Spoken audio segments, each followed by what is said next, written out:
kawan-kawan.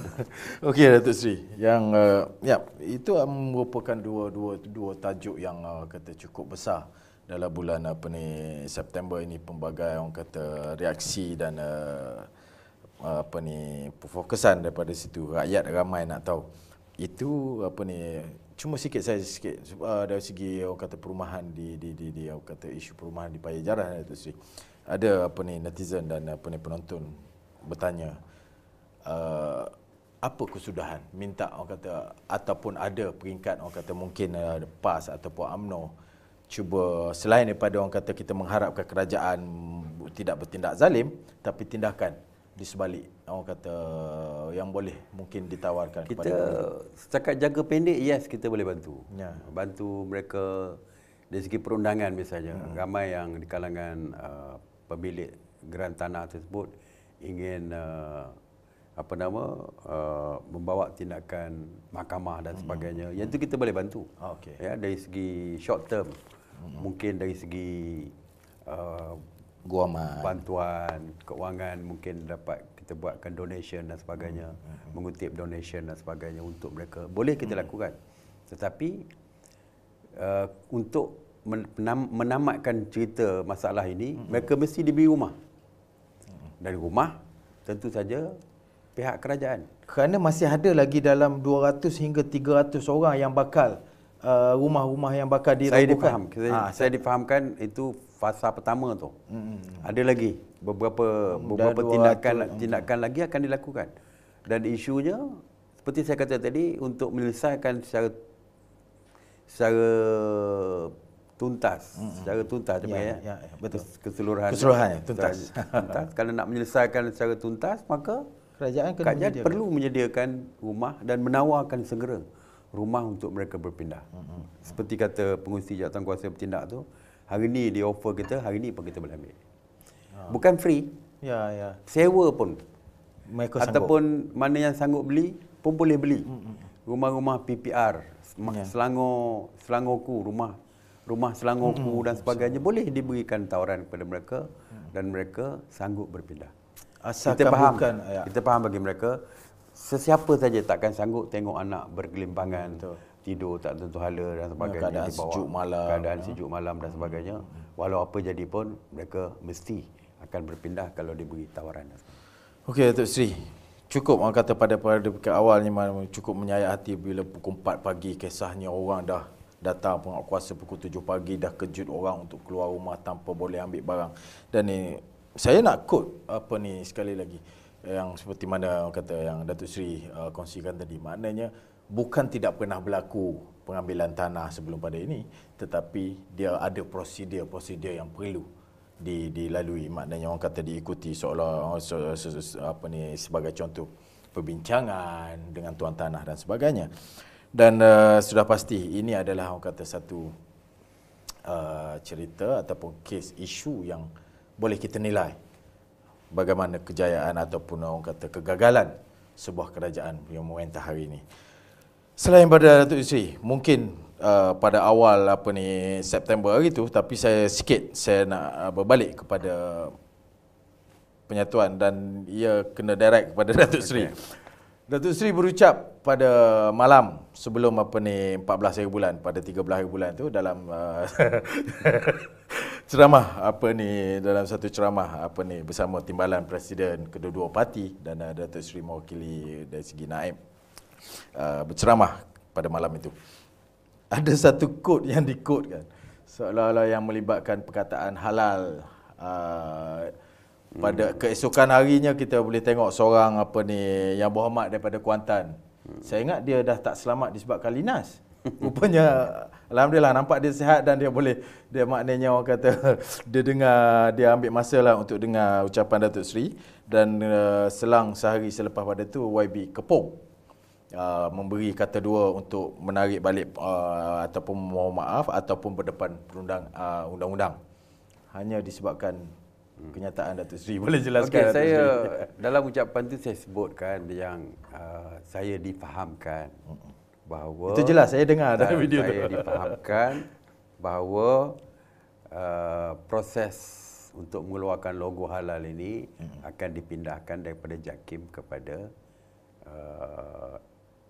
apa nama, halal hub, halal apa ni, corporation apa? Halal corporation. Yes, halal corporation. Okey. Bawah Kementerian Keuangan. Di bawah Kementerian MITI. Oh, okey. MITI, ya, di bawah MITI. Jadi itu yang saya sebutkan, sebab saya sebutkan itu berdasarkan laporan daripada Berita Harian yang mengeluarkan tentang cadangan daripada pihak kerajaan untuk menukarkan kepada halal corporation itu. Ya. Jadi dan perkataan akan saya kata difahamkan. Saya difahamkan kerana saya baca surat khabar. Jadi akan dipindahkan, bukan pindah. Cuma dia orang spin cerita itu mengatakan, saya mengatakan bahawa ketika ini halal di bawah Kementerian, di bawah apa nama, halal corporation tersebut. Tak silap di bawah apa nama, ya? Halal.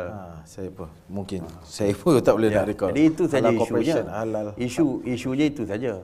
Jadi saya sudah jawab apa nama, Timbalan Menteri, ahli Parlimen Kuantan, mengatakan dia mesti fahamlah beza antara halal dan kini. Akan dan kini. Kalau akan tu belum berlaku lah. Lepas tu saya kata saya difahamkan. Jadi dia terus tak jawab lah. Jadi saya ingat isu tu selesai. Agaknya lah. tapi dia dia lupa bahawa pihak kementerian tidak boleh mengambil tindakan saman fitnah kepada sesiapa pun. Dia tidak boleh. Tidak boleh. Tidak ada? Tak boleh. Dia baru jadi menteri, dia tak tahu tu. Dan saya tak nak layan MP Kepung tu. Bagi saya dia tu he's nobody lah. Jadi tak perlu rugikan, hanya nak merapu orang kata tak perlu rugikan masa untuk layan. Dah 2 kali dah dia beri amaran amaran untuk ini MP amaran je lah ni. Report saya kalau dalam masa 24 jam tak beri respon kepada dia. Ini dah 24 hari dulu bila saya kata jihad untuk menentang kerajaan ini. Jadi dia minta saya tarik balik dan minta maaf kerana jihad tu bagi dia perang. Saya kata kalau jihad ekonomi, jihad memerangi orang tengah, kita nak perang apa? Bukannya itu isu yang apa nama boleh menyebabkan perang secara fizikal. Dia tak faham bahasa. Dalam jihad tu maknanya melakukan secara bersungguh-sungguh. Itu saja. Jadi terus dia diam. Jadi lepas tu saya tak nak layan dia. Saya layan Timbalan Menteri lah. Okey. So maknanya tak ada isu dari segi Timbalan Menteri pun. Okey, Datuk Seri, apa ni, selain pada tu, mungkin Datuk Seri saya mohon untuk kata, ini adalah merupakan soalan-soalan yang saya kumpul daripada netizen ataupun penonton sebelum pada sesi kita pada malam ini. Selain daripada yang dapat mereka baca dari segi piagam Penyatuan Ummah tu, atau mungkin kepada tajuk kita hari ini, jaminan kepada semua kaum. Penyatuan Ummah itu jaminan kepada semua kaum. Yang mungkin yang tidak ada dalam piagam itu, tapi yang Datuk Seri boleh kata yakinkan kata penonton kita dan seluruh rakyat daripada penyatuan. Untuk semua kaum sebenarnya ada di dalam piagam. Bukan tidak ada. Ada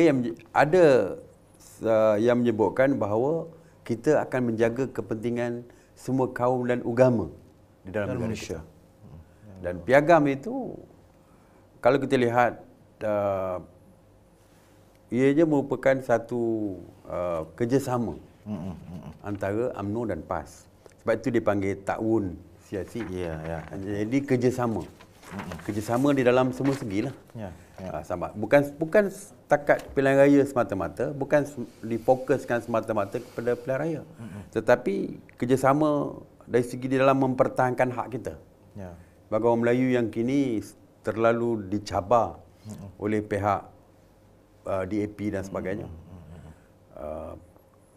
Kerjasama kita untuk mempertahankan agama kita yang kini sedang dicabar dan sebagainya. Dari segi ekonomi, maknanya ianya begitu luas dari segi. Tadi yang kerjasama kita untuk mempertahankan penduduk-penduduk di Kampung Panjaras, sebagai contoh. Itu juga merupakan satu kerjasama yang kita lakukan secara bersama. Dan pihak bukan Islam tak perlu ditakut-takutkan. Tak perlu takut apabila ditakut-takutkan oleh Lim Kee Siang.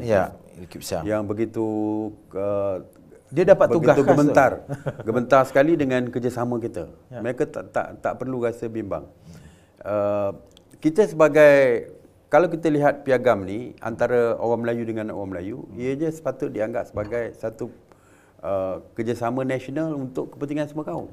Sebab Malaysia ni terasnya adalah Melayu. 70% Melayu. Jadi apa pun yang kita buat adalah bukan untuk menjaga Melayu saja. Kuatnya Melayu bermakna kuat juga kaum lain. Huru-haranya Melayu menyebabkan huru-hara seluruh negara dan sebagainya. Jadi mesti dilihat secara yang positif. Dan kalau kita lihat sejarah telah pun kita buktikan sebab kita dah merentah 61 tahun. PAS merentah 30 tahun di Kelantan. Mereka baru memerintah. Ada perbezaan antara kita dengan mereka. Mereka tak boleh nak buktikan apa-apa lagi. Selama 61 tahun UMNO yang menjadi teras kepada pemerintahan negara ini menjaga kepentingan semua kaum dengan begitu baik. Tidak ada kaum terpinggir. Walaupun ada di kalangan DAP mengatakan kaum Cina merupakan kaum kelas kedua, tetapi mereka menguasai seluruh ekonomi negara kita. Tidak ada masalah bagi orang Melayu. Dari segi kemiskinan tegar yang ramainya adalah orang Melayu, bukannya orang Cina dan sebagainya. Dari segi penguasaan pendidikan, mereka yang menguasainya. Jadi bukti telah pun ada, kita telah pun tunjukkan selama 61 tahun merintah, tidak ada orang agama lain ataupun bangsa lain yang dipinggirkan dan teraniaya. Tidak ada. PAS memerintah 30 tahun di Kelantan. Terbukti juga PAS, walaupun dianggap oleh mereka sebagai radikal ekstremis Islam, tetapi menjaga kepentingan kaum lain dan sebagainya begitu baik di Kelantan. Jadi tidak ada sebab. Sebab itu kita mesti, Islam ni, piagam yang pertama yang dibuat adalah piagam Madinah. Dan waktu itu apabila piagam Madinah ditandatangani, ianya bukan untuk orang Islam saja yang muhajir, ada kaum Ansar, Muhajirin semata-mata, tetapi merangkumi seluruh masyarakat di Kedah termasuk Yahudi dan sebagainya.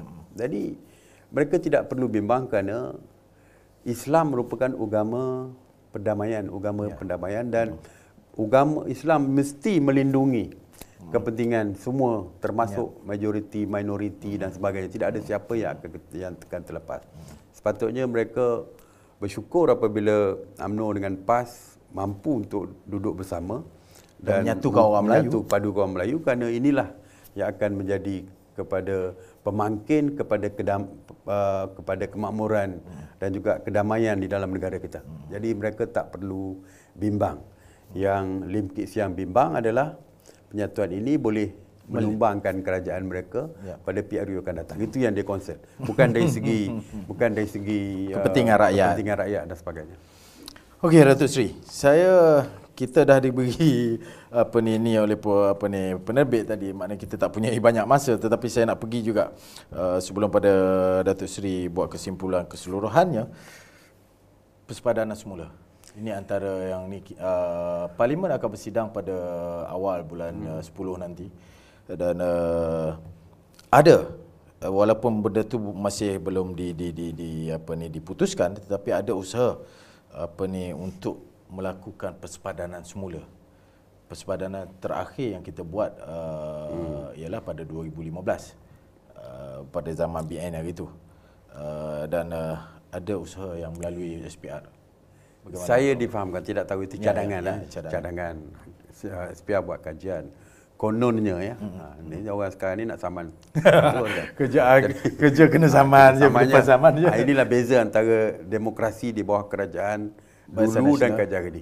Kebebasan bersuara kajian dulu dengan memang bebas lah. Kalau dulu kajian dulu, hari-hari kita boleh beri amaran seperti Lip Eng amaran kat saya tu.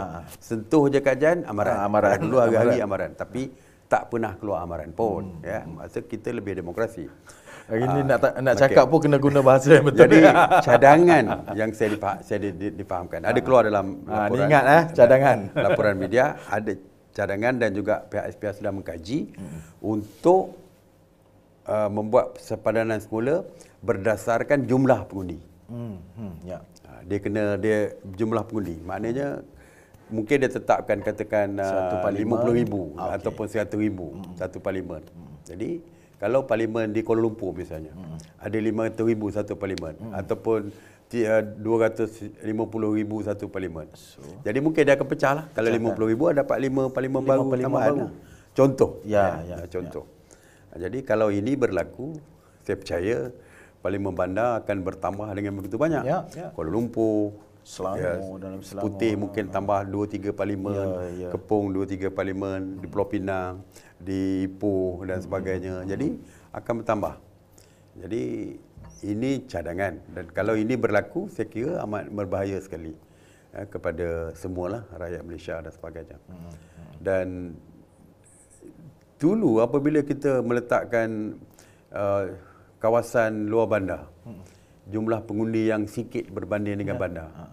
Kerana kedudukan geografinya yang luas dan sebagainya. Kalau di Sarawak mungkin atau di Sabah, mungkin satu parlimen tu hanya baru 30,000 atau 30,000. Tapi kawasannya cukup besar.